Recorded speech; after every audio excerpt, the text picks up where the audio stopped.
All right, it's now 60 minutes past 9 a.m. and welcome to the Polity on the radio 104.7 FM. It's a Tuesday edition of this very program, this 8th of July 2025.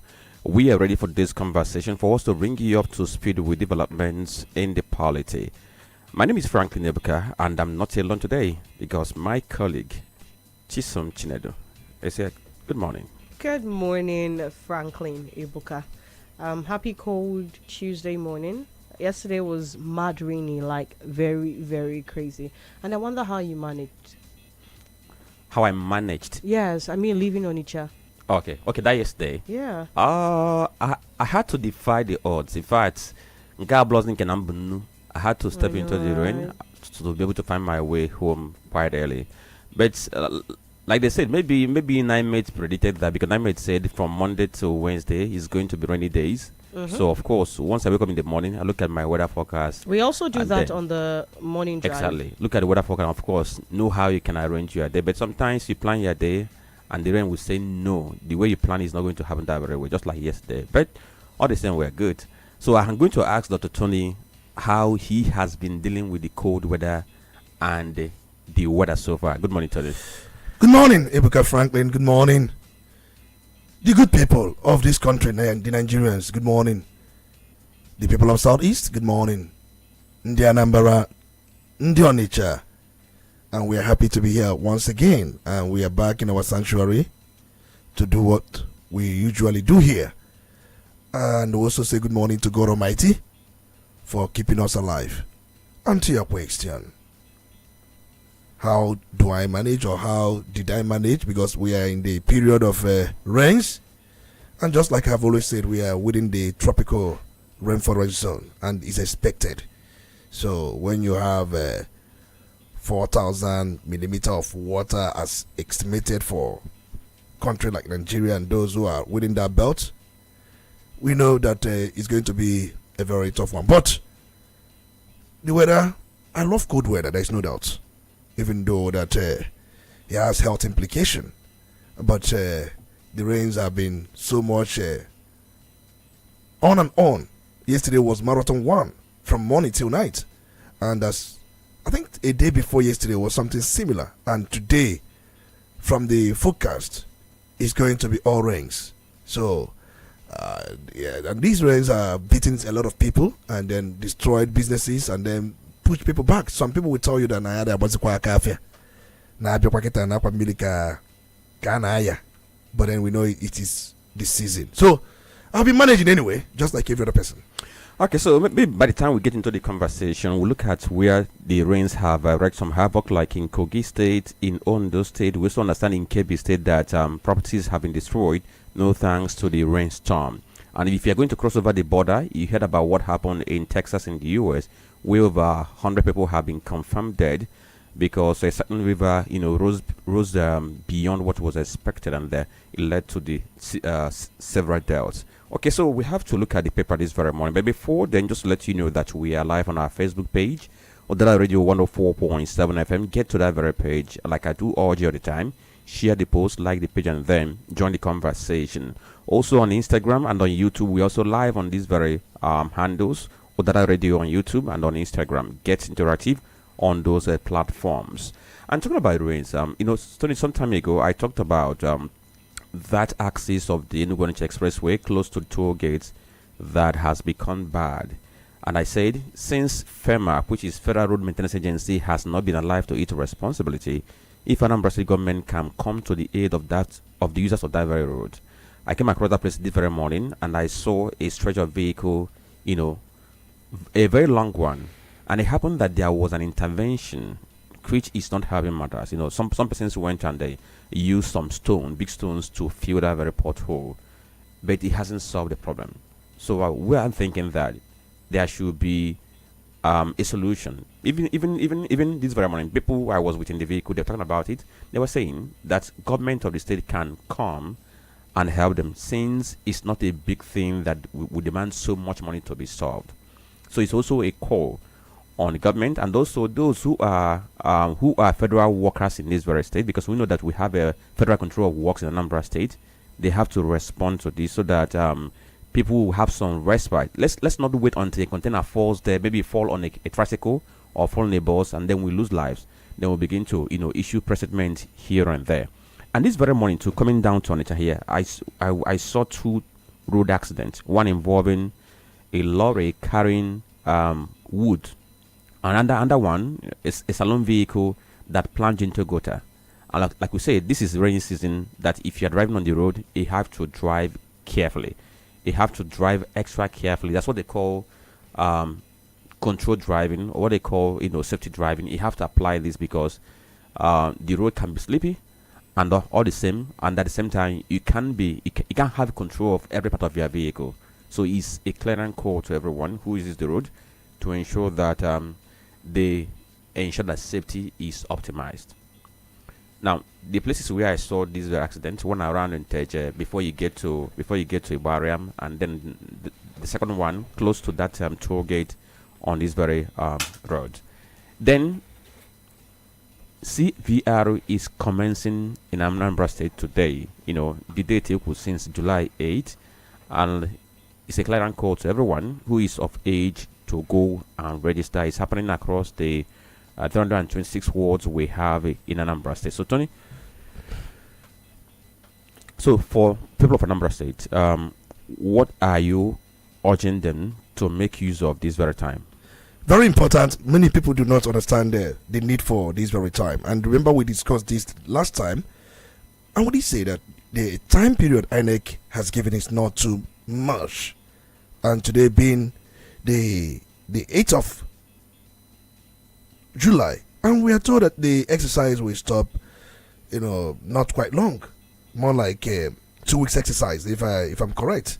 So, knowing fully well that you can register if you have turned 18, you have to go and register.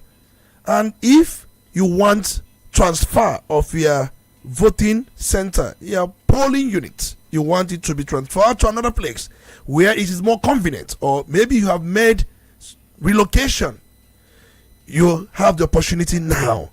And if you have a lost PVC, you can also go there and ask for one. Or if your PVC is defaced, you can also ask for another one. So it's a very important opportunity.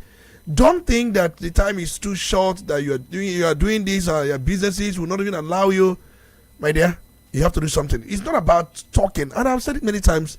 If you do not participate in the electoral system, you have no moral or even social right to comment on who is doing right and who is not doing right. Even if the system is rotten, even if the system is fraught with all manner of irregularities, you have to be in to put for better system, to canvass for a better system. You can't be out and be criticizing that the system is rotten, that our votes do not count. How would you ensure your vote count? By coming in first. The first question is, are you a registered voter? Yes, I am. And this system is rotten and people will listen to you. So you don't just stay on the fence or on the outside and start talking about what is working and what is not working. So it's important.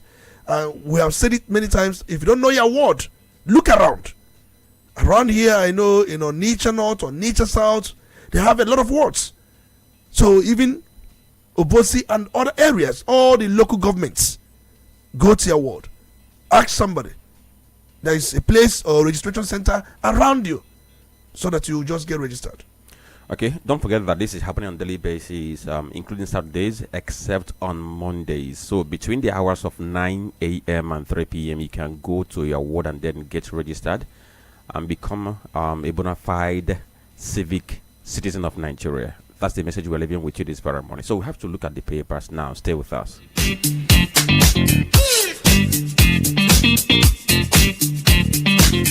Okay, so we have 4 papers. We have The Nation, Vanguard, Punch, and the Gather newspapers. And we begin with the headlines on the Punch newspaper.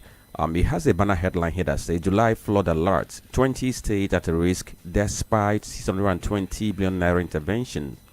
That's on page 2 of the Punch newspaper. It has a rider, 9 mates forecast flooding in Lagos, Edo, Benue, 17 others in July. States face scrutiny over 620 billion naira ecological fund.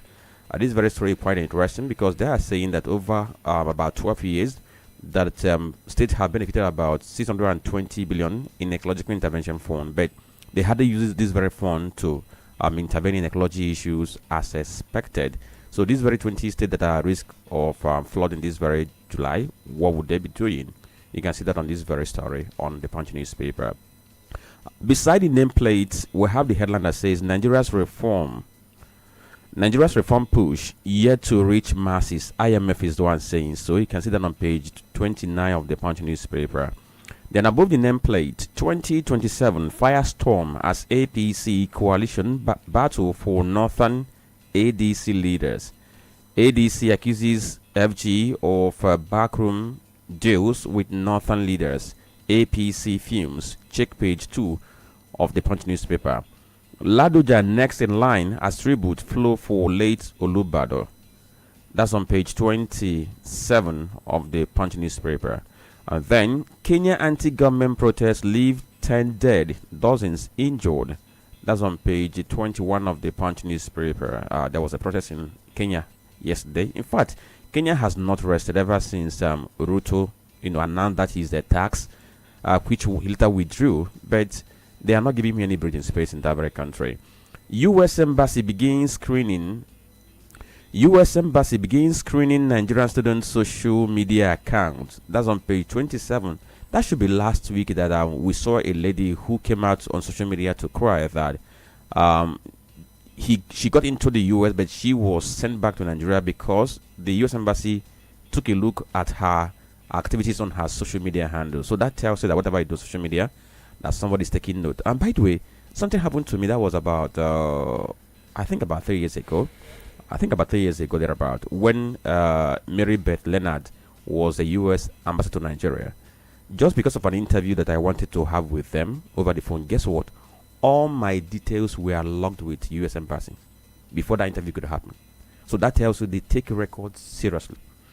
And then, another story here says, ASU branches suspend lectures over delayed June salaries. That's on page 24.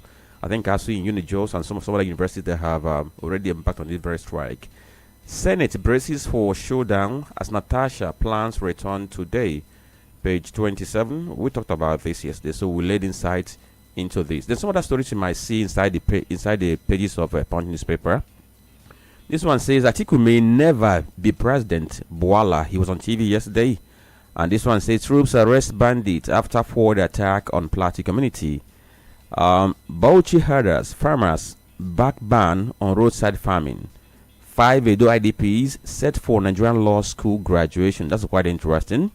And then this one says Oborowere defends multi-billion naira flyover project amid criticism. Police probe Sanusi Bayero supporters Kano clash. That was yesterday. And then this one says Lagos dismantles illegal checkpoints on Badagry Expressway. Guess what? Last Friday when I was going home, I met not less than 5 police checkpoints between Onitsha and Nteje.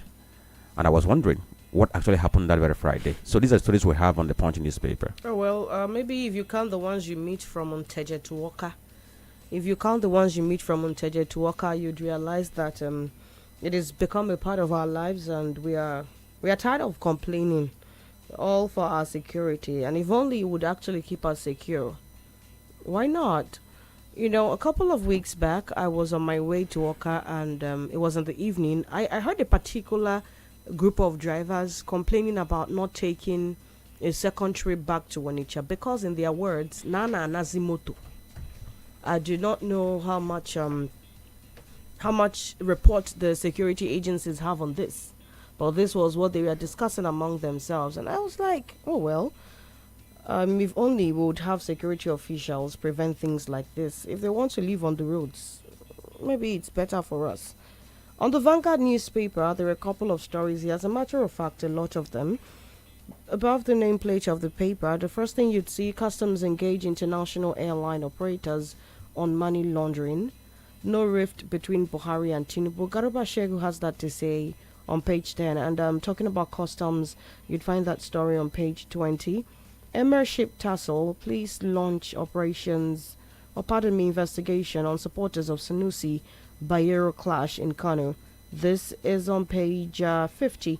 Tinubu, Makinde, Sultan, others mourn as Olubado Oba Olakunlehi dies at 90.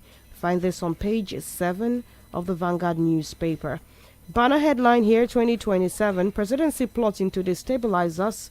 ADC alleges on page 5, some riders claims top government officials summoned ex-party chairman to secret meeting. Is that the reason there is a suit now? But then the 2023 candidate of that party for the presidential election said there might be a suit. As a matter of fact, he said himself and some other aggrieved members of that party are going to do anything possible to challenge the status quo as it is, with David Mark being at the helm of affairs of the ADC. Another one here, aggrieved ADC members drag Mark Aregbeshola, others to court. Power blocks may crash ADC if Ngosu wants. Ex-SGF Babachira Lawal dumps APC. Interesting. Ex-Katsina PDP chair joins ADC. PDP BOT member Waziri joins ADC. Decries party's loss of credibility. Also, right here, you'd see Keyamo inaugurates Enugu Air. Yesterday happened. Quite a commendable move. On page 9, the writer explains why FG concessioned Akanu Ibiam Airport. NDDC at 25, Tinubu has funded commission more than previous governments. Obuku has that to say on page 48. Nigeria's export drive in danger as Trump plans 10% extra tariff against BRICS. That's on page 8. Speaking about BRICS summit in Brazil. Forest guards can't fight AK-47 wielding terrorists with Dane guns. Governor Alia has that to say on page 49. Flood destroys 500 houses in Kogi community. That's on page 6. When we get into our conversation proper, we take a look at what Nimet has said about flooding predictions.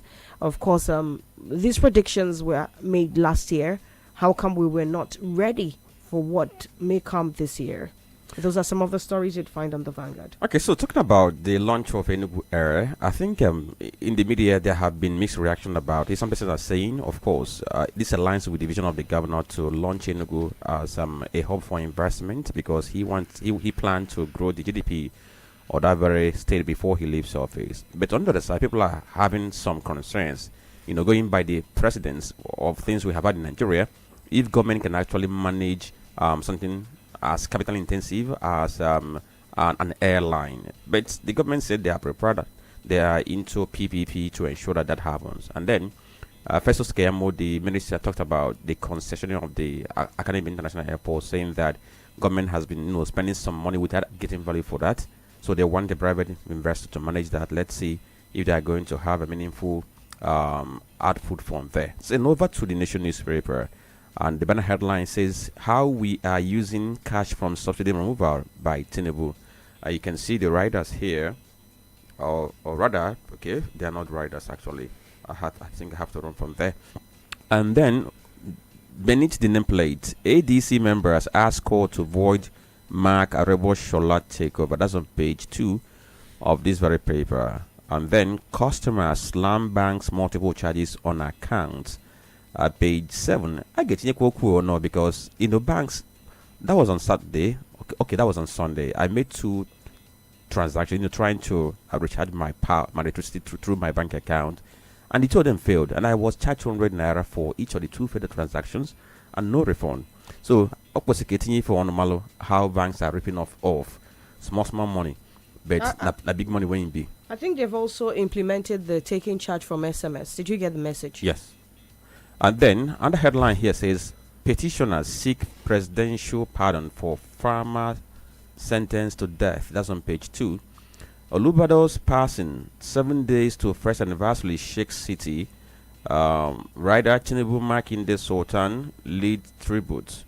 Well wishers Throng Ladoja's family house. Okay, these are the headlines you see on this Nation newspaper. But then a couple of other headlines you might want to look at in the inner pages of the Nation newspaper. FG subsidized electricity with 536.40 billion in 3 months. Lagos ranked world fastest growing emerging tech hub. That's quite interesting. Why we founded Enugu Air. Mba. No read between Ganduja and Tinubu, says Kano APC group. And then the headline, some of the headlines here Suspension didn't stop me from serving my constituents, says Natasha. 2027, one term enough for any leader to make impact. Obi, is that a political statement or statement of fact? I'll leave it at this point in time so that we'll go over to the next newspaper.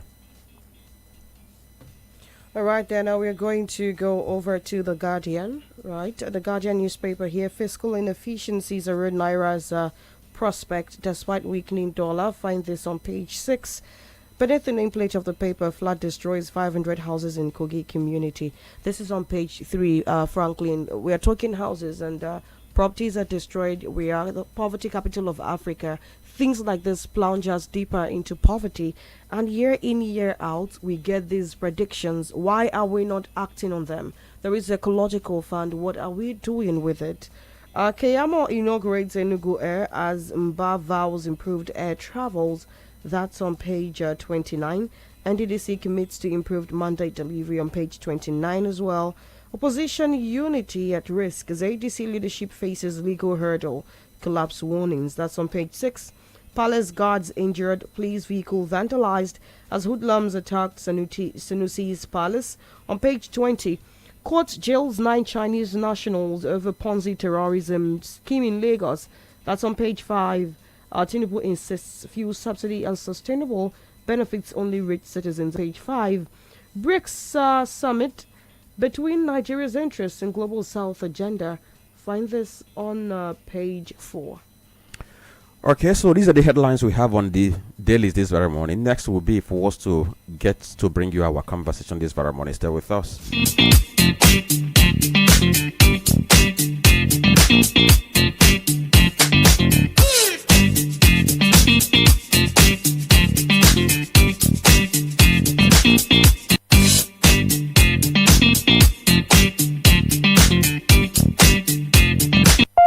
You're listening to the Polity. Get involved now.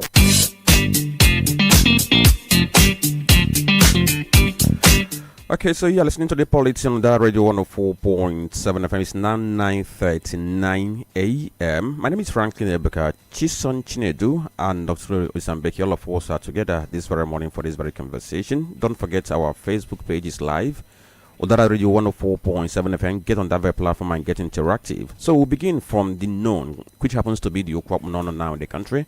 It's about the coalition party, which has been founded on the ADC, and since that came on board, or since that was unveiled, it's been Okukonegu, Ngenegu, both those on the side of opposition and those on the side of the ruling party. Nobody has rested. And yesterday, the African Democratic Congress ADC accused the federal government of orchestrating a plot to destabilize the growing opposition coalition ahead of the 2027 general election.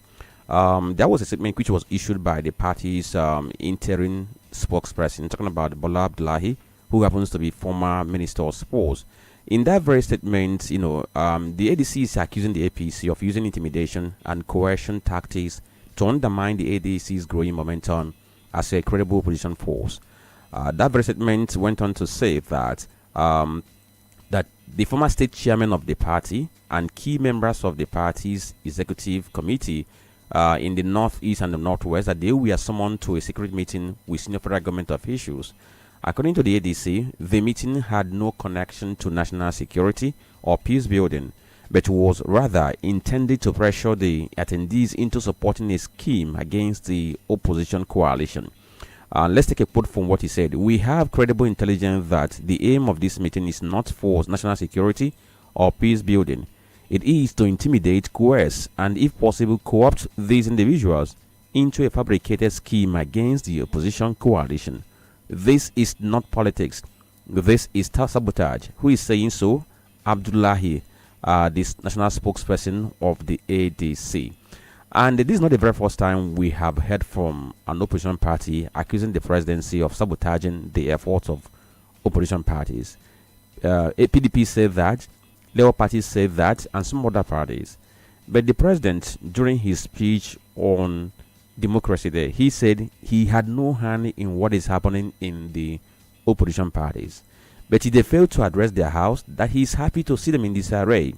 We can't forget that line that he used on that very day. And now we have seen some members of the ADC going to court, like 3 members went to court. We got to know about it yesterday. They are challenging the constitutionality or legality of the interim national leadership of the ADC under David Mark. And they are asking the court to declare the leadership null and void. So, Tony, this accusation is coming up again. Like I said, it's not the very first time that this has been leveled against the presidency of trying to destabilize the opposition. So, is this the story of maybe a drowning man who seeks to cling to whatever his hand can feel for the sake of safety? Or is there a credence to this allegation which has continued to reoccur? Or maybe this is just calling a dog a bad name just to hang it. After all, nketa ga-egbu ewu agabali Monday. Well, a good one. And whether there was any evidence to that or not, the claim or the statements coming from the opposition political parties that the president or the ruling party wants to enthrone one party system in this country, I wouldn't say that it's not far-fetched, but we've seen what is going on in PDP. We've also seen what is going on in Labour Party. We've been hearing the voice of Esau or the hand of Jacob. We've been having such kind of arrangement. Everyone know that Wike is out to destroy PDP. He has not in any way, he hasn't taken it away from anybody. He has made it obvious, and he attacks anybody that stand in line or stand in any way against the re-election of President Muhammad Buhari, President Bola Ahmed Tinubu. So it's important we understand it from that angle. And look at what is going on in Labour Party. Julius Abure. And I listened to one of the spokespersons for their faction, and look at what he said. That these people want to tarnish the administration of President Bola Ahmed Tinubu. They want to do this, they want to get a team. They are just, what is opposition there for? So it tells you a lot. So when there is this accusation that the ruling party is trying to destabilize opposition parties, if you look at what is going on in PDP and possibly what is going on in Labour Party, one cannot but say there could be elements of truth in that. But we are now talking about ADC. We've known very well that the party is a coalition party. And having been coalition party, we also understand that there is an interim caretaker committee that manages affairs of the party. We saw Ralph Nwosu and his NWC. They resigned their appointments and possibly allow the coalition to take charge of the party. And we've seen Jumebi Kachuku, who has come out to say it doesn't align well with him, being a member of the party, that Ralph Nwosu tenure has elapsed for quite long. But we asked some questions here. And we did say, when you were running for 2023 presidential campaign, who signed your nomination form? So was it done or was it not done on you at that time that his time has elapsed? And those questions were not answered. So going further, whether the ruling party is trying to enthrone one party system, destabilizing other opposition parties, the president, just like you pointed out earlier on, said that he has no hand in some of the things. He's a busy person, but he would marvel, in fact, he will be happy to see such parties to be in this array. Now, 3 persons have gone to court to challenge David Mark-led ADC Interim National Working Committee. And they lodged their complaint. They filed a suit at the Federal High Court in Abuja to challenge the legality of the interim party leadership headed by David Mark. And look at these 3 names. Adeyemi Emmanuel, Ayodeji Victor Tolu, and Haruna Ismaila. We know these names could be pseudonyms, but real names anyway, but then we know those who are behind them. And look at their grievances. And they are arguing that Ralph Nwosu's tenure as national chairman had expired, and therefore he lacked authority to convene a meeting to appoint an interim NWC or NEC that meeting Ralph Nwosu convened, where he resigned and also appointed the interim NWC, that he lacks capacity to convene the meeting because his tenure has expired. That is one of the issues they presented before the Federal High Court. And the second one is that the Ralph Nwosu led NWC unilaterally appointed interim executives, including the people we have mentioned, even Arebo Shola, Bolaji Abdullahi. And then he said that he made those things at an illegal meeting, and therefore those things have no legal mandate or authority. They are asking the courts to declare the appointment unconstitutional, unlawful, null and void. They also asked the courts to restrain INEC from recognizing the interim leadership. So that is just what they have tabled before the court. So Tony, if the tenure of Ralph Nwosu as the ADC chairman had elapsed as people are claiming, then who is the national chairman of ADC? Where is he? Is he dumb and deaf that he hasn't come out to own up to his leadership?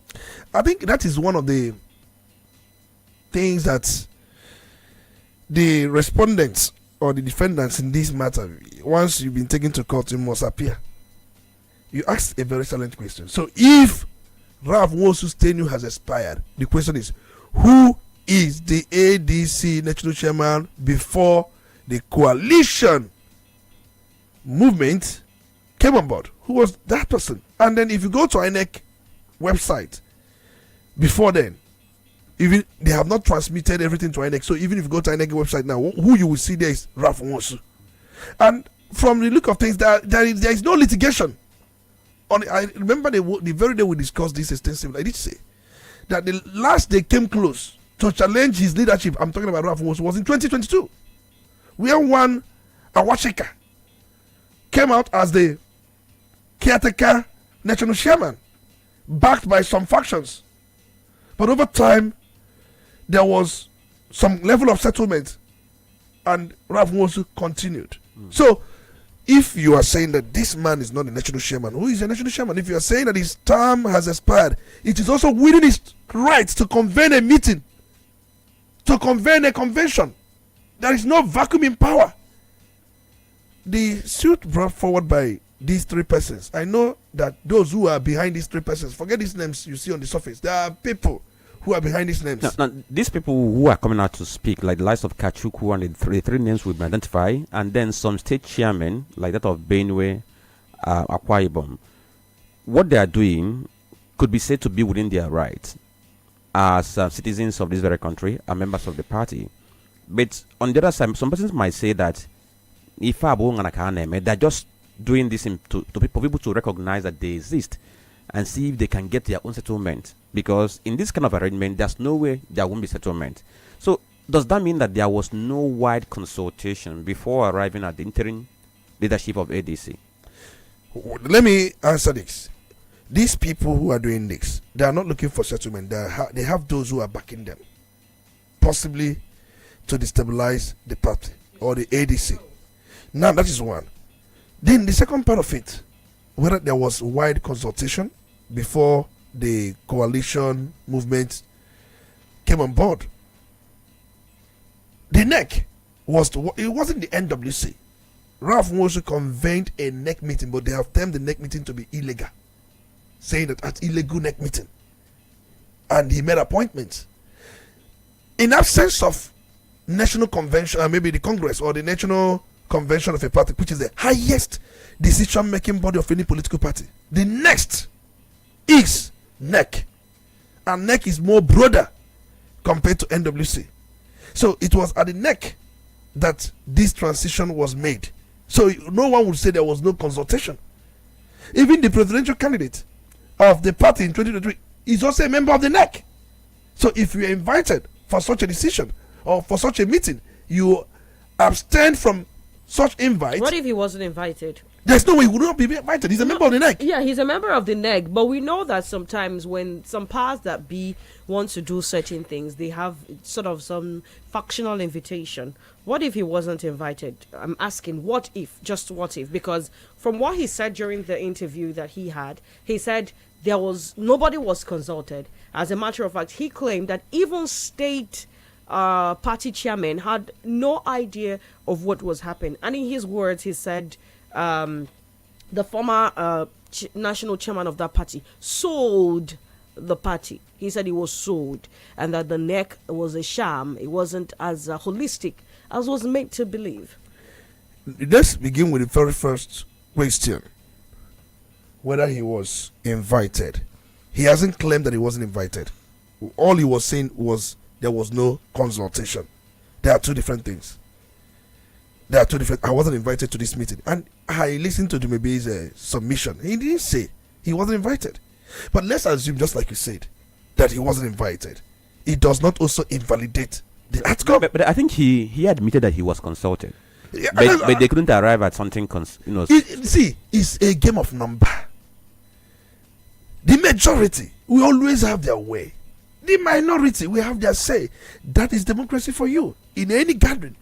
And when you are in minority, and possibly the majority have their way, you start grumbling that there was no wide consultation, things like this. But I'm not holding brief for anybody. But even if, let's assume he was not invited, it is within his right to sue the party and ask, why was I not invited? Okay. But even at that, it will not invalidate the outcome. Okay, so another question which I want to ask on this before we get to a transit is, without actually considering that these persons are being sponsored by the unseen hand, let's assume that this is happening. Can we say that sponsoring division in opposition party is part of what politics is, or we can term it a sabotage of democracy? It is a dark art of politics. It is what it should not be. But we've seen it. It's real.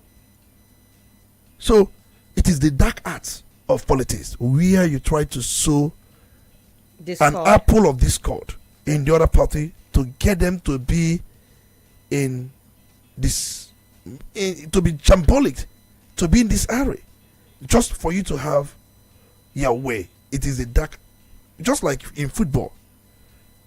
You see those, instead of you to attack, you go all out to defend, you pack the ball six, you pack everywhere. It is a dark aspect of football. It is not the way the game should be played. That is exactly the same with this issue of sowing division or sponsoring division in political parties to get away. But do we have a law that stops it? The answer is no.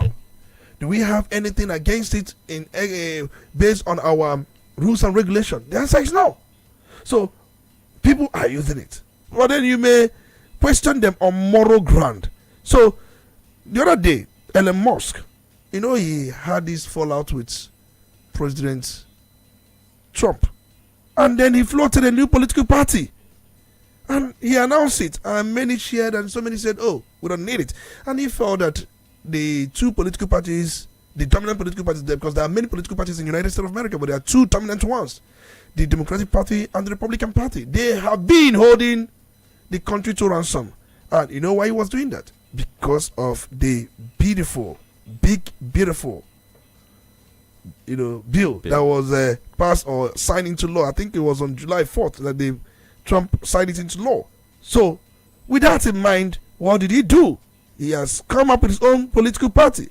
He has floated American Party, and that's the name of his party, and that sounds so beautiful. So with his American Party, AMEP, so we are told that he launched it, he declared it on July 6th. So what does that mean? If he, instead of sowing division in Republican Party to bring it down, he's a member of Republican Party, remember, before he floated his political party.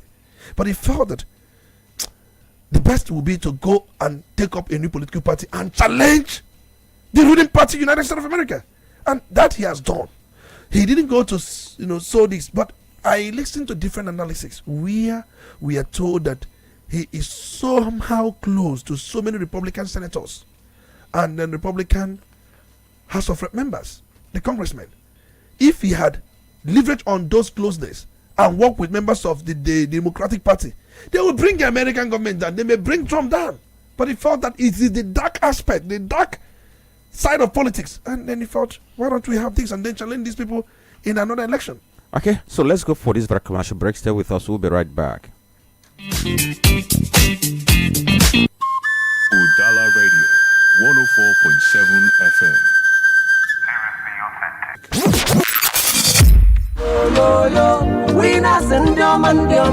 Good news and welcome to Winners Global Estate, Heaven in Ogwashuku, Aniocha Local Government Area, Asaba, Delta State. Home sweet home. Ladies and gentlemen, mamas and papas, Winners Global Estate is here with their special promo package for real winners. Don't miss out in this laudable promo 2025, Heaven on Earth. Buy, build, live, work, and enjoy. Unlock your dream home of reality. Winners Global Estate is selling fast. 3.5 million, 50 by 100. No more 7 million. Promo price. For booking and more information, please call 081 64 404098 or 080 37 44 3787. Winners Global Estate. Your security is assured.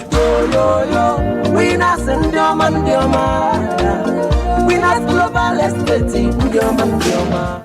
Except you build a house, the builders build it better. Crusade. Yes, so this one a mega once in a lifetime kind of crusade. House of Sublimes Properties Limited, the reigning real estate company known for zero problems, invites you to this land crusade with theme Gospel of Lands Crusade. If you have bought land anywhere and you are experiencing any problems or challenges, this crusade is for you. Highlights, connections, business deals, relationship meetings, first class entertainment, plus many other things. Date Sunday 20th of July 2025. Venue Night of St. Christopher Hall, All Saints Cathedral, opposite Red Cross Onitsha. Time 12 noon prompt. Come and get your breakthroughs. Get fee free of charge.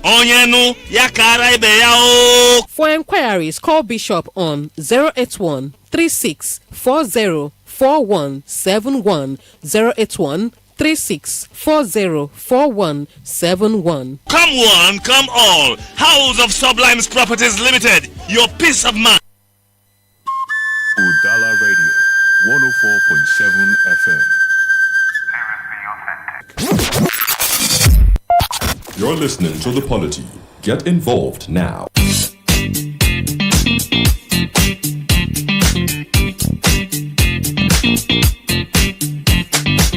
Okay, so you are listening to The Polity on Udala Radio 104.7 FM. It's 9:59 a.m.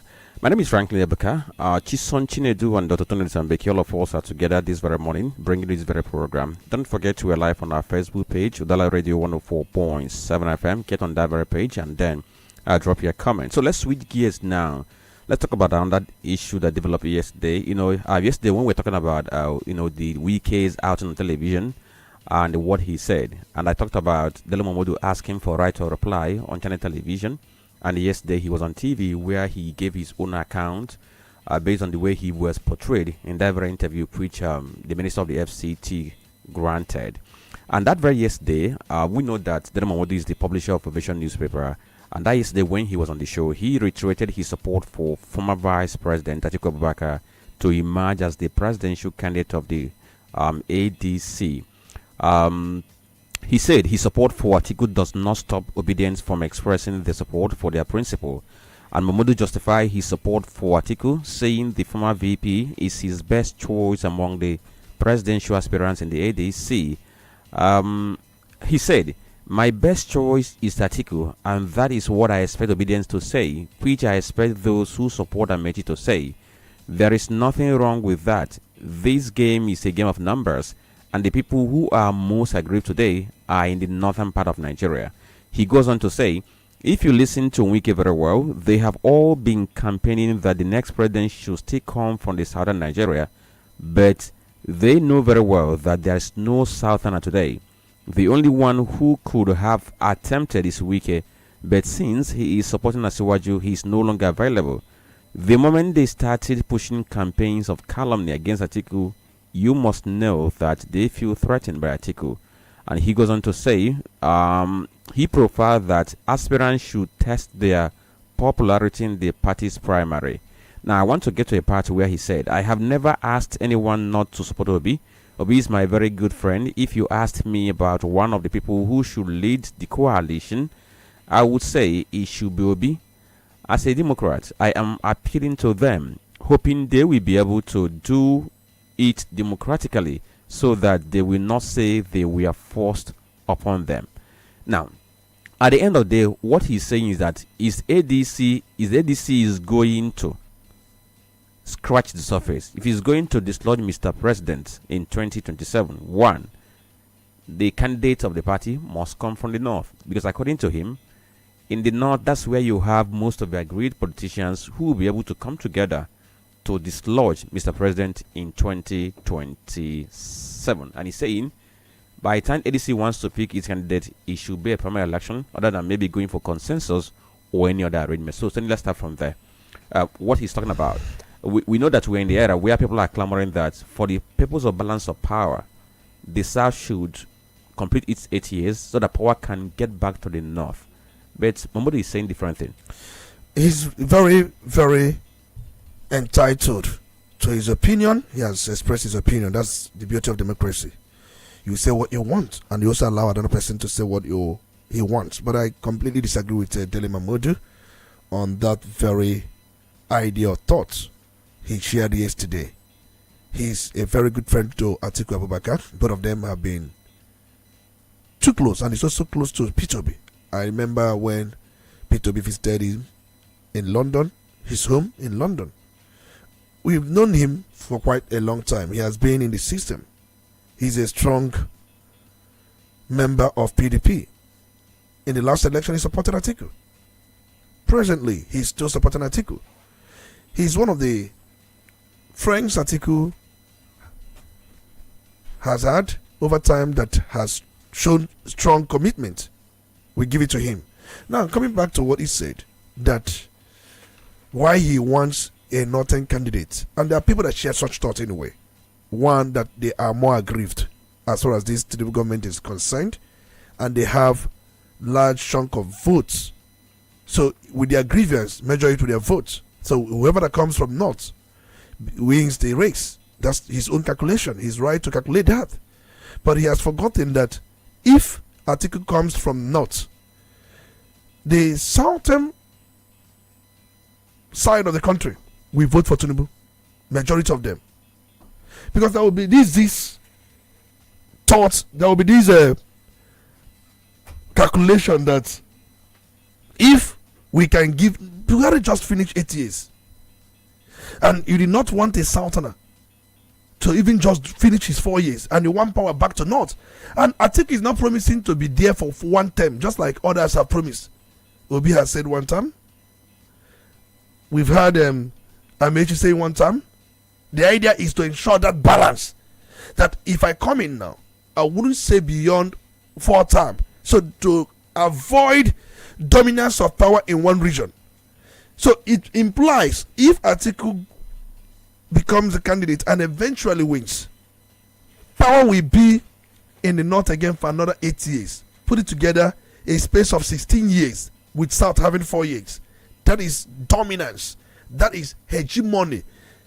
And many people will not agree with that. There are those that wants to bring the issue of power rotation. We've said it many times. If you look at the conferences we've had, political conferences from 1995 down to 2005, down to 2014, they have all agreed that power should rotate. Rotation of power. Just that we have not codified that. And one man is saying power should remain dominant in one region. You know, Tony, he's not the only one who shares that sentiment. Yes, okay. Hold on a second. So I was privy to a conversation yesterday, and some persons seem to also have that same perspective. The northern leaders are aggrieved, they have the numbers and all of that. And then I'm curious to find out what you think about what would possibly become of the ADC in the coming days, with the likes of Obi saying he's not coming in to run for VP for anybody. he's coming in to run for the presidency. And Atiku hasn't exactly said where he stands, last I checked. And I think I saw a report and the caption was Atiku may never become president. So do you think that the possibility, in the interest of this rotation, there is a possibility that Atiku may run as VP, or better still, just stand back and support somebody? Because I believe, or I think, that if he supports somebody, it's still the same as him being on the ballot. Atiku cannot run for VP. He has no constitutional mandate for that. But so he has a constitutional mandate to run for presidency. Of course, he hasn't been there for the first time. So okay, I get your point. He has been a VP for 8 years. For 2 turners, yes. He can be VP again. So now, going by that calculation, one knows that why Atiku is championing this coalition is because of his ambition. Many have said it. And from what Dele Mamodu said last night, it has proven those who have said that why Atiku is championing this coalition is simply because of his ambition, personal ambition. Yeah. And many have said, Atiku, for this coalition to work, remove your personal ambition. I listened to Amechi say that they all agreed to shed their personal ambition, to put it aside and work for the coalition. But Modi is saying, let them come together, whatever interest you have, come together, it becomes a game of number. And one thing about Atiku is he lost out in the 2015 APC presidential primaries, where he lost to President Muhammadu Buhari. He came third. Kwankwaso came second. Since he lost that primaries, he has been winning primaries, presidential primaries. Since he lost that, he won in 2019, he won in 2023, and possibly the people, experts, and then analysts, they have also projected him to win if you come up with any primaries.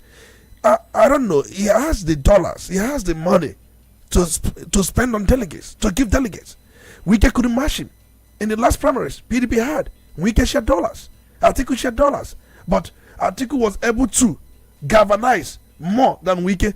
Remember, in that very primaries of PDP that brought all their problems, that brought them down to where they are, rendered them to remain in coma, money was shared in that primaries. So the point I'm trying to make now is this. There is this very belief. Look at what Dele Mamodu said. Let all of them come together. Let them file and go to primaries. Test the popularity. That is not the intent of majority of those who are supporting the coalition. Many of them who are supporting the coalition are saying there should be this zoning, allow South to complete its time. I don't know where. I recall in 1999 when we came back to democracy, the major political parties at that time, we had the PDP then, we also had the AD, and at the same time we had the ANC, or then AMP, which later became AMPP. Many of these people zoned their presidential ticket to the South. That was how we had Olufale as a candidate of AD. We had Olusegun Obasanjo as a candidate of PDP. In fact, the AMP at that time collapsed their structure to support a Southern candidate. Obonionu was meant to even be the candidate of the AMP, but he resigned and then supported the candidate of AD, Olufale. So we had two Yorubas for the first time going in for election. Why was it so? To amend what happened in 1993, the June 12th we've so much talked about.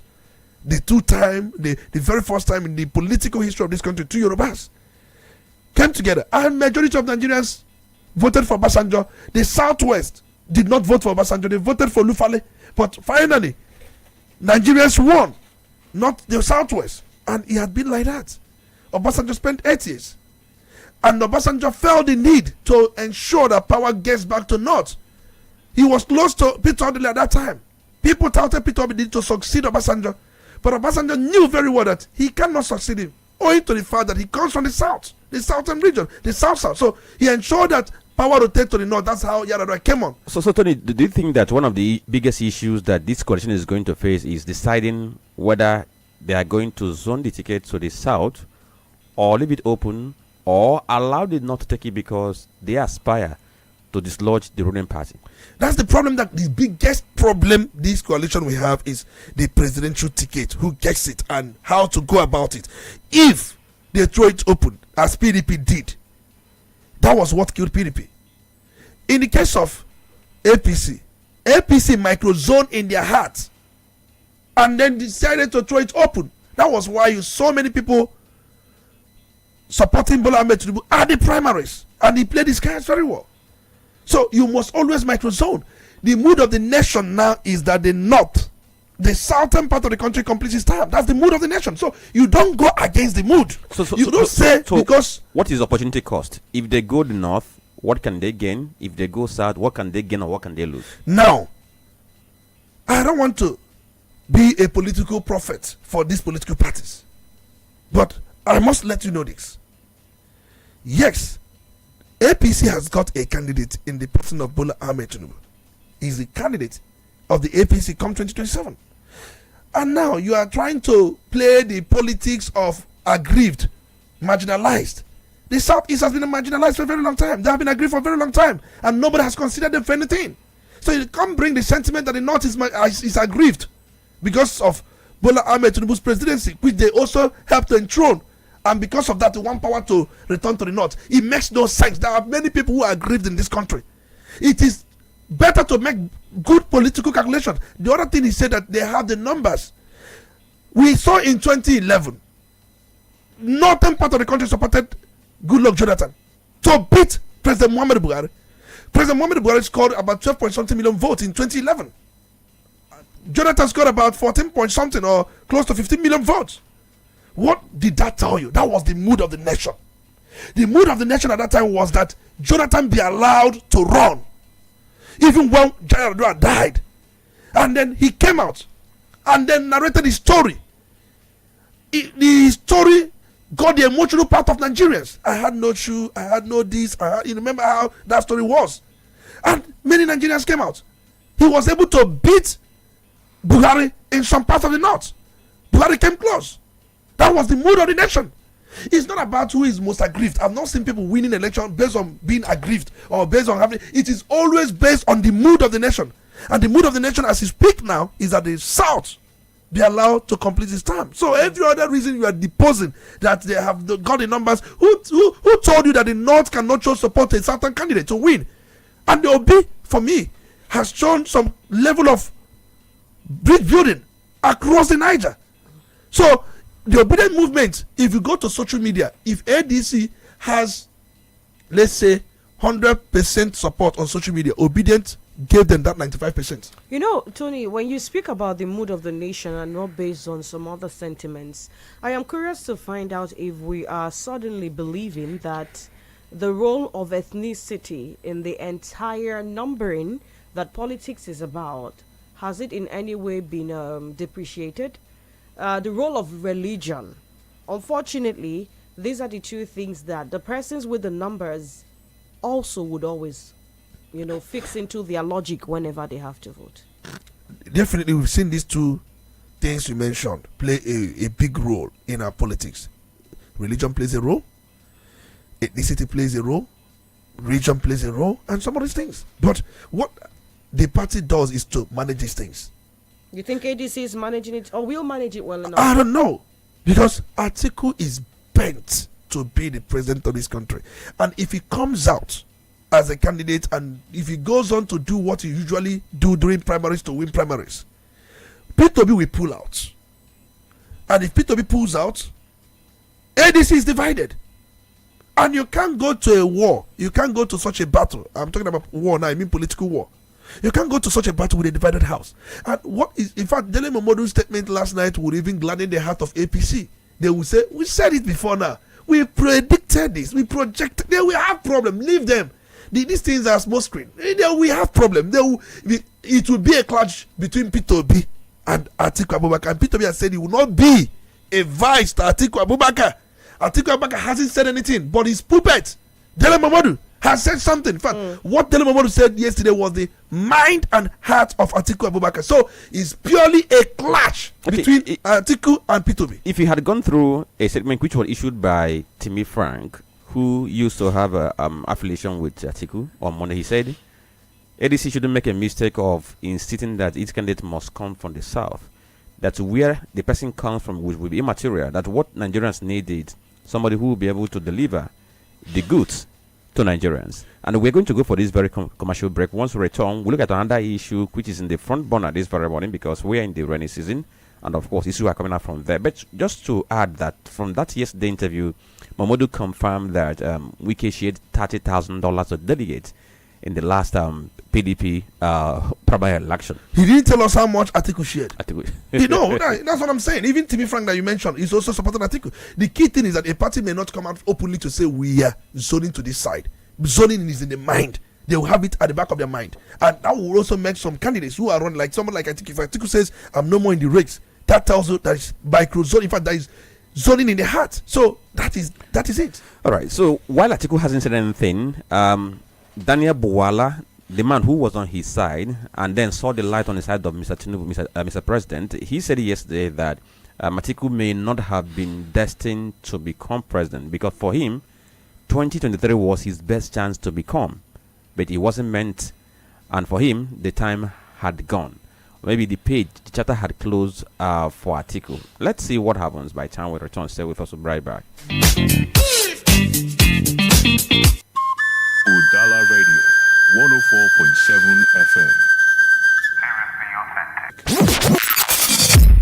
Quality bread, Wendy's bread, for your family breakfast. Wendy's bread, I'll pack it on the yellow. Wendy's bread, mama, papa, they like Wendy's bread, not it on the Wendy's bread, even children, they like Wendy's bread. Wendy's bread, Wendy's bread, you get it better, tasty, we go sweet your belly. Wendy's bread, Wendy's your battery choma. Wendy's bread, the champion. Wendy's bread, your tasty bread. You can contact us on our official address, Second Business Park, Enugu Road, GRA, beside Onitsha, Anambra State. We also have another branch at St. Michael Plaza at Tandy Road. Also contact us on 070-1149-1571. Wendy's bread, your tasty bread. Wendy's bread. You're listening to The Polity.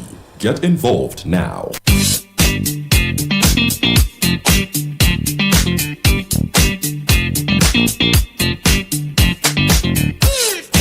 You're listening to The Polity on Dara Radio 104.7 FM. It's 90 minutes past 9 a.m. And this is The Polity. My name is Franklin Ebuka, Chisom Chinedu, and Dr. Olisa Mbeki. All of us were here for today's conversation. Our Facebook page is still live.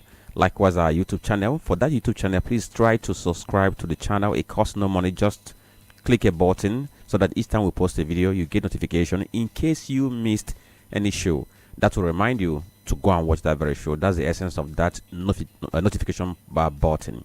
Okay, so let's now go over to the next story, which is about July flood alert by NIMET, saying that 20 states are at risk of flooding despite 620 billion naira intervention in terms of ecological fund. Talking about NIMET. NIMET is Nigerian Meteorological Agency, and it has issued a flood alert for the month of July, warning that states including Sokoto, Lagos, Edo, Benue, and 16 other states are at risk of experiencing flash flood.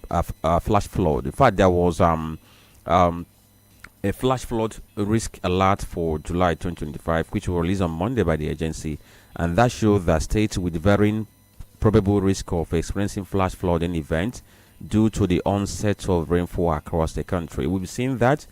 That was on Monday. Okay, over the weekend, NIMET said that we're going to have 3 days of rain beginning from Monday and it's going to end on Wednesday. And already in Ondo State, there was rainfall. In fact, there was downpour on Friday, Saturday, on Sunday, and led to flooding. And some communities have been ravaged. Properties have been damaged. And then we have seen the case that happened in Kogi State. We also seen the case that happened in Kebbi State. And there's now prediction of what will happen. Tony, I want us to localize this because every year we have this very prediction, but how states get to respond is a different thing altogether.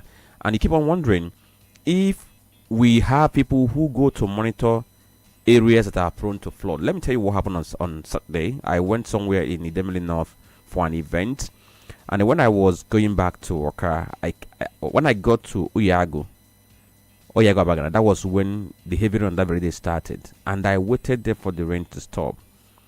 Guess what I saw? if you know the depth of the gutter at that Oyago, that gutter on Saturday was overflowing. It was filled to the brim, and it was covered by flood. And I watched to see how flood moves in that very area. I noticed that once it's raining, that Oyago Road becomes so much flooded that motorcycles will find it difficult to cross. All the flood coming from Ubo, Ifiteduno, that Okuzu Road, all of them, they aggregate on the major road. So is anybody monitoring to know where we have this risk? And then, what are states doing to ensure that they are not met unaware every year? Many states are caught unawares. I have not seen much they have done to ensure that they have not been taken aback by the incident of floodings. And we have there was a day we did extensive work on this, and we rolled out expected actions, actionable plans by different state governments, especially when it comes to flooding. Many of them resort to building IDP camps. That's much many of these state governments do. They will just set up IDP camps, and most times these camps will be somehow empty, lacking basic abilities. So the NIMEX, and we've also questioned NIMEX mandate. Their mandate is so limited, and I have said it many times here that we need to revisit the act establishing NIMEX. They should do more than they're doing now. It's not about giving us warning and then predicting weather and giving us forecasts and some of those things and stuff like that. No. Even the NEMA, their mandate, because there have been some developments around this issue. We've been talking about this issue of climate change and nobody's taking it serious. So, for those areas in question, look at Lagos. We are told that if you come to Lagos, places like Mushin, Ketu, Victoria Island, Lekki, and low-lying coastal areas, these areas are prone to flooding. And I'm aware that Lagos coastal geography and rapid urbanization, and then a lot of issues are major cause of these areas being prone to flooding.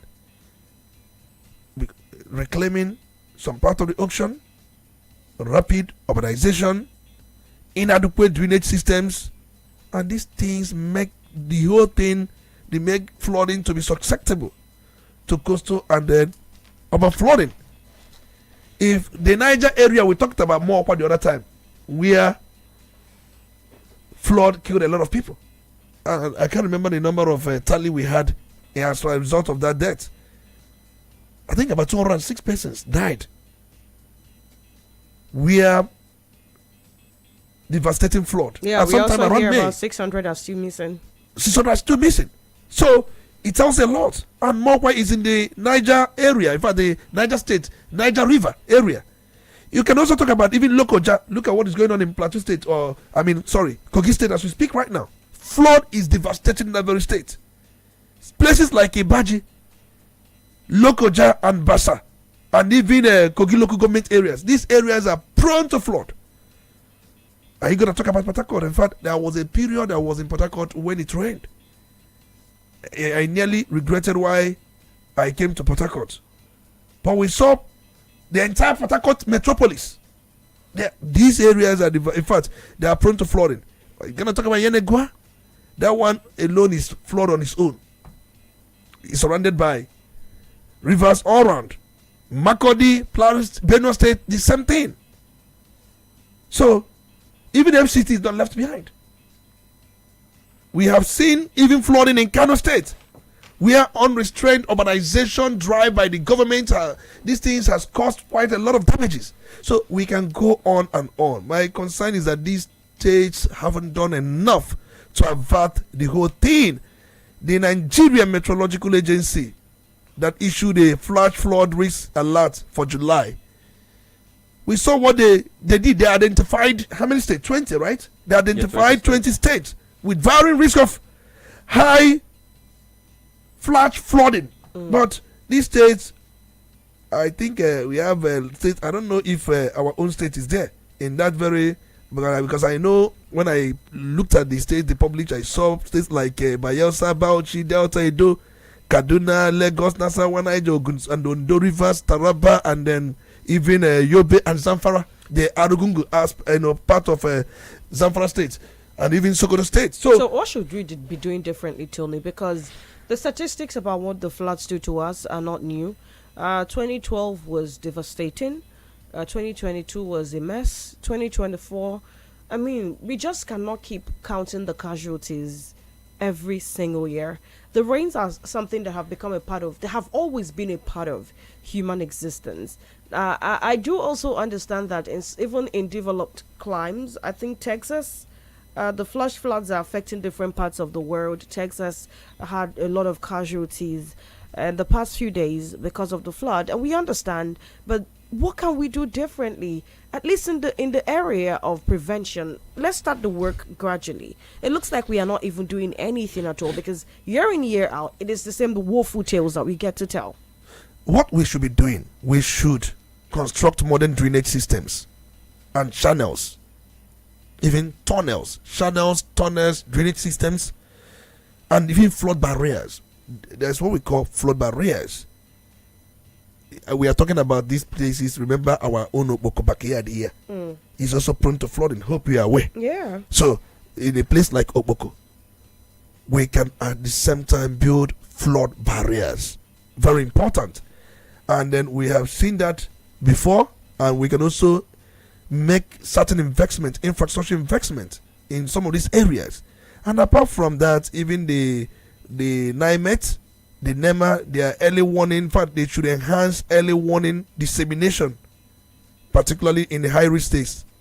Like we've mentioned, Anambra State is one of the high-risk states, Lagos is, and then also Niger State, that is the Mokwa area, even Bayelsa and River State. These are places of high-risk zones.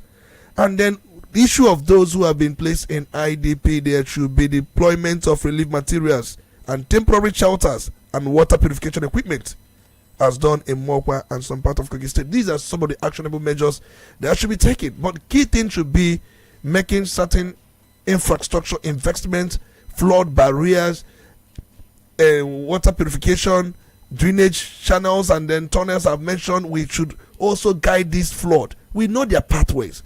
Create pathways for them and give them channels to which they flow into a larger body of water. So we know what to do, but we are not doing some of these things. Okay, so Tony, before we open the phone line, let me add, because each time we talk about flooding, most times we get to have our eyes fixed on the ones that happen as a result of the overflow of the riverbank, or maybe a dam was opened and the rivers have so much water that the level gets to rise and then begins to overflow. But the ones that happen whenever there's rain, sometimes we get to overlook these things. But I found that simple engineering design can even help to handle most of this thing, because when we talk about road construction, this is what every government does.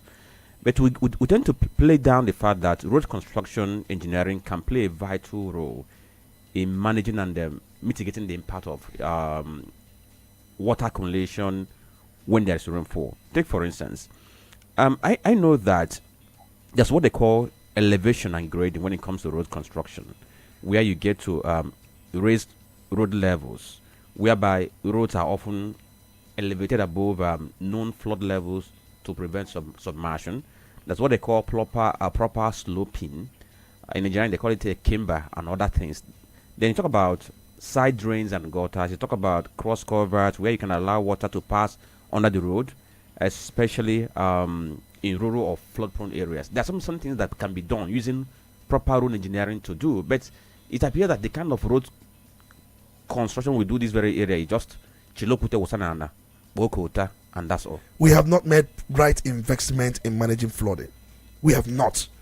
If I ask any government now to give us their plans or measures they have taken in managing flood, apart from building IDP camps and then temporary shelter and then all these covers, apart from these things, what are the right investments?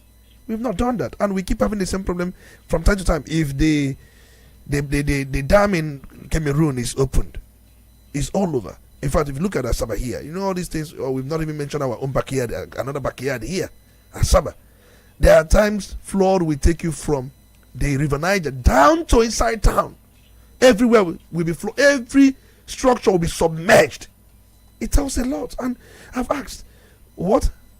Most times some of these things could be capital intensive, but what has the government of Delta State done to ensure that these waters are channeled back to, because these things are overflowing the bank, River Niger Bank, and when the bank of a river is overflown, what you have is flooding, because the river itself cannot contain the water.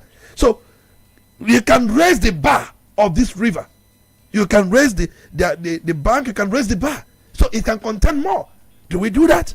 So, but the point is, we have not made the right investments in managing flood, and we have not done as expected what is needed from us. So we have a lot of disparities. And then the ecological fund is not about erosion alone. Ecological funds should also be deployed to manage flood. We have such a trust fund, we have such a pocket where we look at some of these disasters. So it is important. And those who are working for some of these agencies, they should not wait till when it is very serious and they get into action. Many of them would even want it to be so that they will have more deployment funds and more mobilization funds. So we understand those things. So the point remains, we should take proactive measures. We have been on defensive, and sometimes we need to do this during the dry season, not during the rainy season. We remember flood each time it rains, but whenever it doesn't rain, we don't remember flood. So it is more like a reactive approach as against being proactive. Okay, so we're going to go into the phone lines now. But lest I forget, in the aftermath of that very tank incident that happened at Ugwanyama, I know I spoke to the national president of safety engineers, Faloyi, and he told me about certain things in road construction that we do not take into cognizance. Take for instance, I said that roads are designed in a way where the road designs they do have crown and slope, okay, so that they can guide the way water. So that now, if I'm now sending new quota, or see by the sides, now drop na drainage. But these days you see roads, if I'm really best now not the major road. I think it's poor design, if you ask me. And whenever it rains here in Anambra State, especially if I'm in Onitsha and it rains Ndoboko, Onewutem, because I know what they're passing through. Some of the rains or the flood from Awada, the higher land areas, they also just get deposited at the low valley areas. So these things are things we should work out for. Have a design, have a comprehensive plan to deal with it. Okay, 0803-221-6973 or 0803-827-6694. You're listening to The Polity. Get involved now.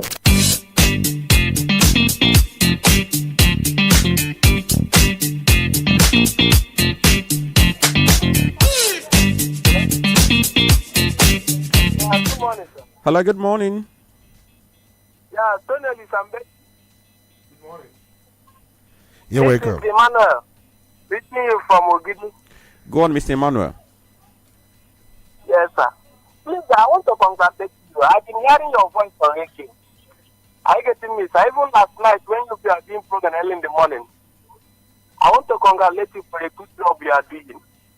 God will keep you, and by God's grace, I believe in time to come, remember that somebody that said that his name is Emmanuel said that in time to come, you will be governor of Anambra State.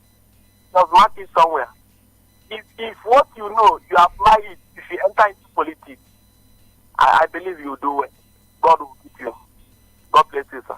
Okay, thank you, Manuel. Thank you for calling. Hello, good morning. Good morning, Chief Doctor Tony Olisa Mbeki. You're welcome. Good morning, Franklin and Chisom. My name is Ogochukwu, all the way from Udi, Enugu State. Go on, Mr. Ogochukwu. I want to dwell on the statement credited by Daniel Buala. Can I go on? Yes, go on, sir, but do me a favor. Just walk away from your radio set. Okay, please, when you call in, just try to do this very favor. Walk away from your radio set so that we'll be able to have a seamless conversation. Good morning. Yeah, good morning. Okay. Yeah. Tommy, good morning. my honorable speaker, Olisa Mbeki, and I say amen to that prayer offered to you. Thank you so much. Mr. Speaker, from Onitsha. Go on. My speaker and the crew there, people have said a lot of things. And I want to ask, what is exactly the meaning of GRA?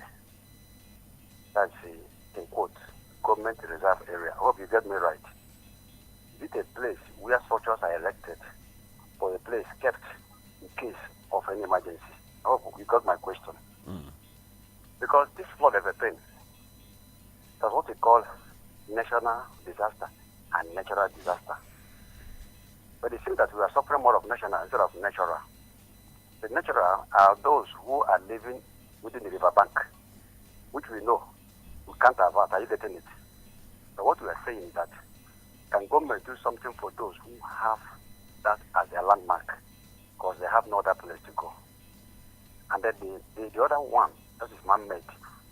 It's like you're saying, in urban cities where it rains a little, everywhere we flooded. This is man-made now. It's because of the of lack of the filling of our gutters. Thanks to the governor for what he have done about a year ago. Otherwise, Onitsha would have been worst of it. That's what we're talking about, Mr. Speaker. When it rains, every rain from our water straight to Boko. No thanks to that Sakomori that was done by CCC during Obasanjo, if I'm not mistaken.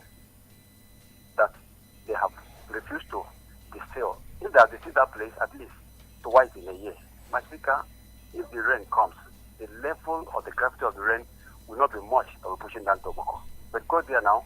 That's why every patch they did on that way road, if the rain comes, it takes it away. That place now is impassable if I have gone there of recent.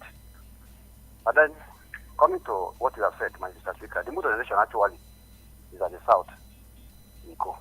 But I'm asking, where is it written? If they have refused to give us the normal zoning formula, which is each zone to produce a candidate, which the National Assembly failed to pass. So this one now, this is the two-mark agreement, can be thwarted. And I may ask, if we are not implying emotion and personal interest in politics, why did Obasanjo not allow Atiku to take over, even their primaries when he was his vice? Are you getting it? Because if Atiku has been the president after being a vice, he would have gone to rest. But he thwarted it, maybe because of our insubordination. All right. I want to tell our leaders, don't do something that will cause problem in the future, and then come back to tell us you are sorry. Thank you. Thank you for opinion. Good morning. Good morning, Franklin Ebuka. Good morning. Good morning to you, Somi. And Olisa Mbeki. You're welcome. It's good to have you. Okay, speaker, calling from Onitsha. Go on, Mario. My speaker, what happened to PDP is about to happen to ADC. Because the Nigerian politicians are on why bringing the northern issue here when it is turn of the south? Well, I don't even pray that, in fact, I am watching them. If they didn't get to that flag, the flag bearer of that particular political party, they should forget about everything. And I'm advising people to be never you leave the Labour Party until you are very sure. Because these Nigerian politicians, they can do and undo.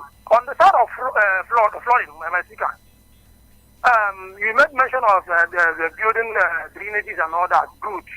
But that is not the main point. It is high time we must build, what do they call it, dam. That is the only thing that can manage and control flooding in Nigeria. Because nothing is happening every year. Why should our politicians be keeping quiet? Well, we know that this is a normal thing that is happening every year. Farmers lose their crops. If some houses, we are losing so many things. Why don't you build dam? If other persons have their own, okay, maybe the other state and so many states have their own. Once this thing is coming up, that time, we get close to that time, then we will start taking all this water into that dam.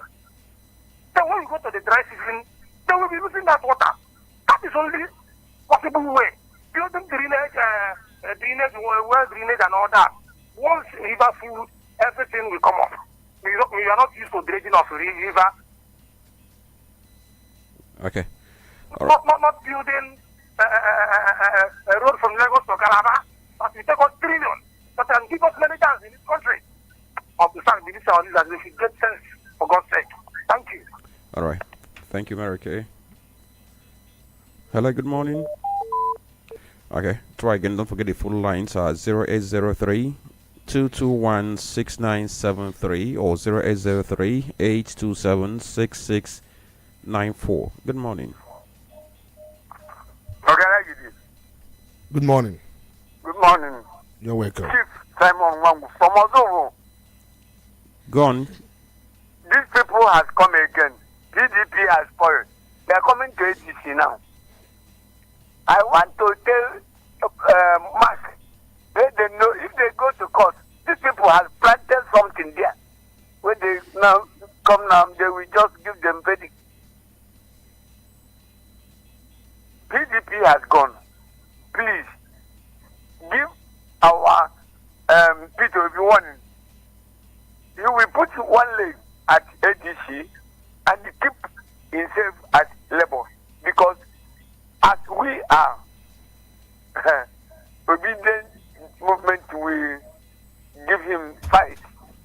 Any fight they want, we will give them.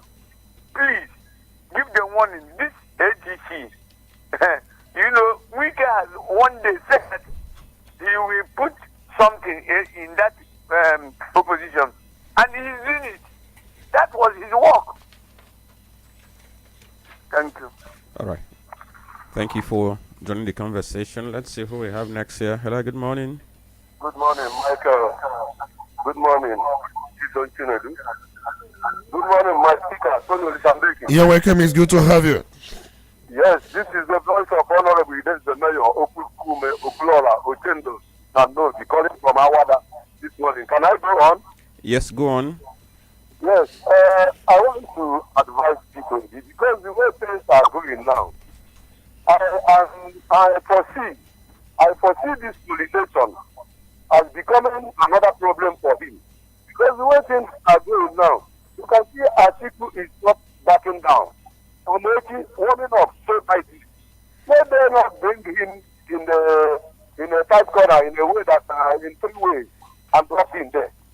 I should have liked people to stand with the Labour Party where he is, to maintain Labour Party and go this election with the Labour Party. Because you know, this house, there is a way they play their politics. Now they have started telling us that they have the number. Who else in Nigeria that does not have the number? You know, this number of 18 is what they use to deceive people, that they are more in number than other people. But I want to tell you, it's what they are manipulating during census.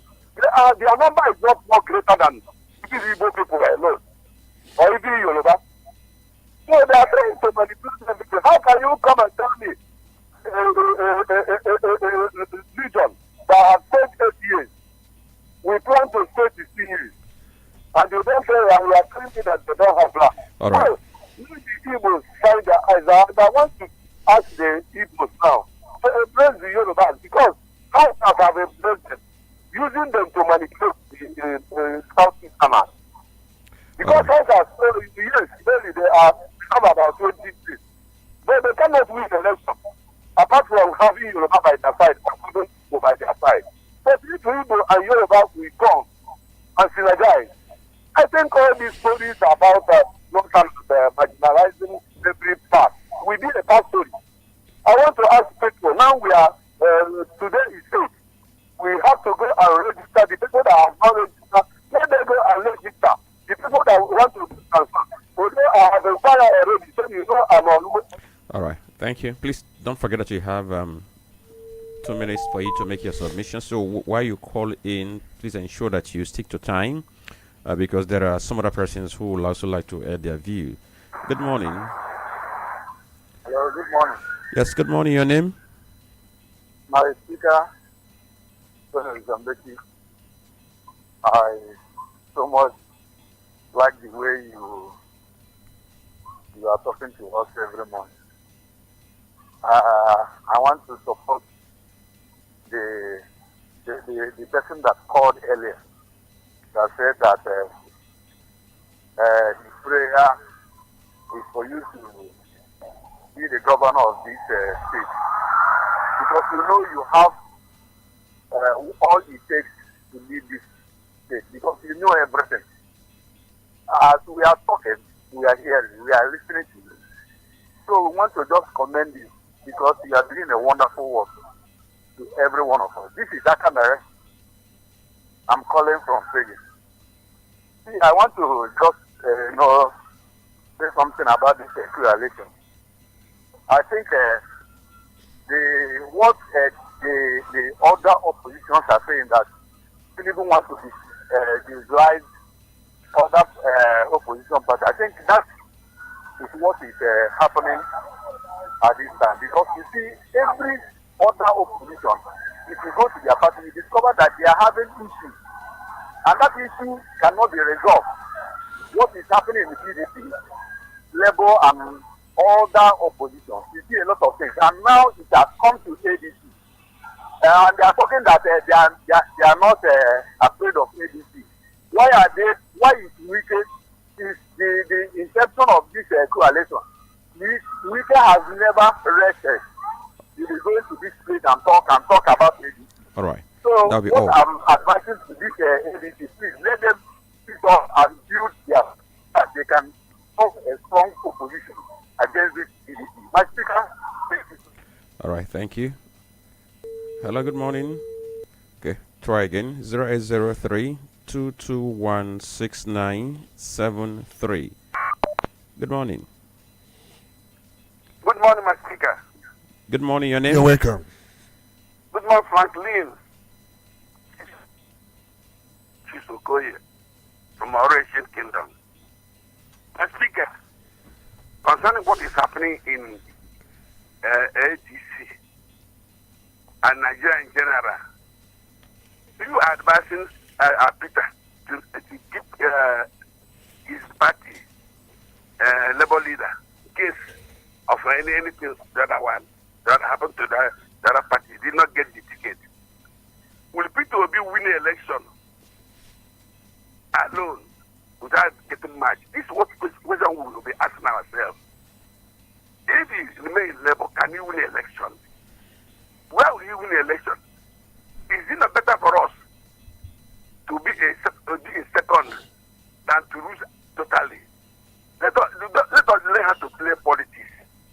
And I think this time has come when Nigeria will not be depending on this is my zone, this is my zone. We don't need it more. We need people who will remove this monster and give us better governance. In America, a father ruled America, a son ruled America. The same family, father and son. Let us drop all these things. This is my turn, this is this business, my state, my all this time. And let us stop it. Coming to weekend, our speaker said something yesterday that attracted my attention, which is in my mind. He said, weekend is doing harm to the tribu. And I agree with that thing. Why weekend should come out on air and say that Tinubu, when I asked him, you caused the state of emergency in River. He said no. He did not ask for state of emergency, but he asked for impeachment of the governor. Had the president had power or plan to impeach a governor, it's not a dictatorial way. He's not blackmailing the president before the world that our president is a dictator. All right. How can you be a president and try to remove a sitting governor?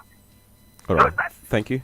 Thank you for the opinion. Let's go for this very commercial break. Once we return, we're going to go to our Facebook page to acknowledge your post there.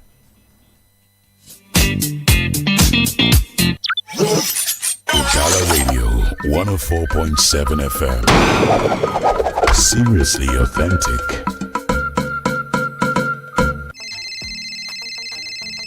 Hello, Philip. Guy, how far now? It's 11:45. Waiting shop. I beg, no vex. My landlord locked me for outside, though. Again? No vex. I beg, have you come sleep for your side this night? Omo, my babe, they around, though. But nothing do you. Try call celebrity landlady. Guy, serious now. Celebrity kini. Celebrity landlady. See, with celebrity landlady, you feed on landlord with just 100k every week. Nah, lie. I go lie for you. Not true. You can own your dreamland with just 100k weekly.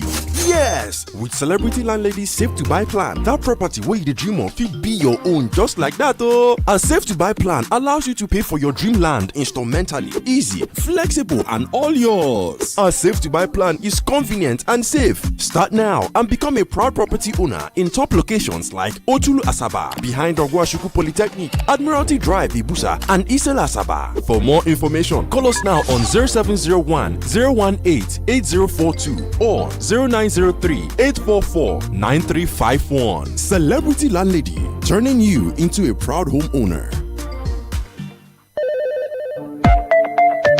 Udala Radio 104.7 FM. Seriously authentic. You're listening to The Polity. Get involved now.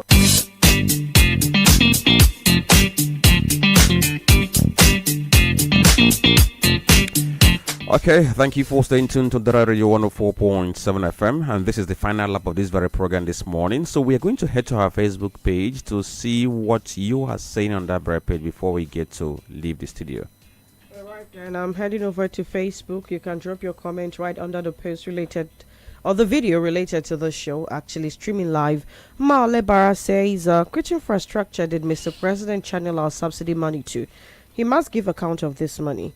Why is there no transparency in this government? Thanking God for the gift of life to celebrate my 66th birthday today. Excuse me. To God be the glory. Happy birthday to you, Dr. Mrs. Maole Bara. This is us all at Udala Radio 104.7 FM, wishing you a beautiful, beautiful year ahead. Emmy Jr. says, I am a fan of the program. My business took me to Lagos. Okay, you can always listen to us live via Radio Garden. Listen to us via Radio Garden. And you can always join us on Facebook. Watch live broadcasts of our programs on Facebook and also on YouTube. Kingsley Nwokoma, there is absolutely nothing like the mood of the nation that the so-called South should go for another 4 years. What Nigerians desperately need is a change of leadership, whether North or even a foreigner from Togo or Ghana. The mantra is APC must go. We play politics with emotions in this part of the nation. He's from Enugu, by the way. Obino Patrick, he says, why can't ADC allow Southeast president? Eke Ganas Madueke, APC and Wike are fighting and trying all they can to stop anything that will make the coalition to stand. But I believe it's not going to work for them because we Nigerians have suffered a lot even since APC leadership took charge. Mwachuku Mike Chinasa says any coalition alignment or realignment that places Obi as a second fiddle wouldn't work. If Obi is destined to become or take Nigeria out of this conundrum, 2027 appears to be the year. However, until I see electoral reforms aimed at strengthening our institutions, T-Boy remains the president. Go to court. Okay. Quite a funny submission there. Sebastian Abigwe from Obago Oduma in Aniri Federal Constituency, okay? He says, looking at the way and manner Nimet goes about their legitimate business as an agency to manage flood disaster. Now, to be honest, they are turning out to be a news agency rather than looking for ways and means to curtail the menace. Though in all of these unwholesome developments, I guess some politicians are making their way through such scenario because everything is all about politics in this country called Nigeria. Well, let's keep our fingers crossed and still believe that the reintroduction of the old national anthem will change some old narratives. I rest my case and long live Udala FM. Franklin, waiting concern with overload. Well, each time they say, let's keep our fingers crossed, I have chosen to leave my fingers open. Initially it was, let's go back to the drawing board. Drawing board done lost. So this one's out of it. So Tony, we have to wrap up now. Definitely. But lots of things actually came up in the paper. Yesterday, Enugu launched Enugu Air. They are concerned that for an airline that is going to be managed by state governments, whether it's going to fly or not. Then you go to Kano State where two camps claiming, the ownership in Kano there was a clash yesterday, and we learned some persons were injured. And then Wike saying that, not Wike, Mamodu saying that President Tinubu don't trust Wike. Plenty of them, but we can just use 1 minute to summarize. I think let me begin with the first one. Enugu State, they launched Enugu Air yesterday, and we have Akwa Ibom Air, and now we have Enugu Air. But I trust you, those who are saying congratulations to Enugu State, if that was the case in Anambra State, they will say, or aeroplane I needed. Aeroplane by a problem. The comparison is already happening. You know, I don't know if they had made such comment to Enugu State where they would say, or aeroplane guy or I am a bombani. But then we must say kudos is a good thing, because I am aware that the Enugu State government invested about 41.132 billion naira to acquire 4 aircraft, and that 4 aircraft would connect places like Enugu to Abuja, Lagos, or Port Harcourt, or Owerri, Benin, Kano, and beyond. So, but then, just like you pointed out earlier on, state government cannot manage it. You rather concession it to ensure efficient management. And then back to someone who said that we should construct dams. We have many artificial dams in Nigeria. Many people don't even know that. We must bring it to your notice that we have got dams already, but we need more. And then even when you hear dams like Shidodo Dam, you know, where you have Kainji Dam and some of these dams, they are artificial dams. Yes, for erosion or flood control, and at the same time for hydroelectric power and irrigation. Some of these things are put in place. I know even, I think Kainji Dam was built sometime around 1968, and then even Jeba Dam 1984, and so many of them. But we need more, even in Ayamelum area, in places like there's so many places. Time will not permit me to mention places where we need more artificial dams for flood control, hydroelectric power production, and at the same time irrigation. So this is important. There is also what somebody said, there is nothing like mood of the nation, my brother. There is mood of the nation. In Anambra State, there is the mood of Anambra State, because Anambra people are saying power should go to the south. South should complete their term. That's the mood. So zoning has come to stay, especially in Nigeria. Zoning is a thing of, you can't just come to Anambra State and practice zoning. When you come to Nigeria, you will say there is no zoning. There is nothing like mood. There is zoning in Anambra State. There is zoning in Nigeria. So let's accept it. Or if you don't want to accept it, reject that of Anambra State and reject that of Nigeria. And then anybody from Togo or even Cameroon, we don't want such kind of a thing. I think these are main statements. So talking about dam, Ethiopia just completed the construction of the dam that cost them about $4 billion. Chisom, we have to go. At the end of the day, we have to get more serious with addressing certain issues, especially when it is ecological. We cannot year in, year out keep talking about what needs to be done and the effects, and we do not do anything. Okay, on that very note, we thank you for staying with us throughout this very time. My name is Franklin Ebuka. Good morning, and see you some other time.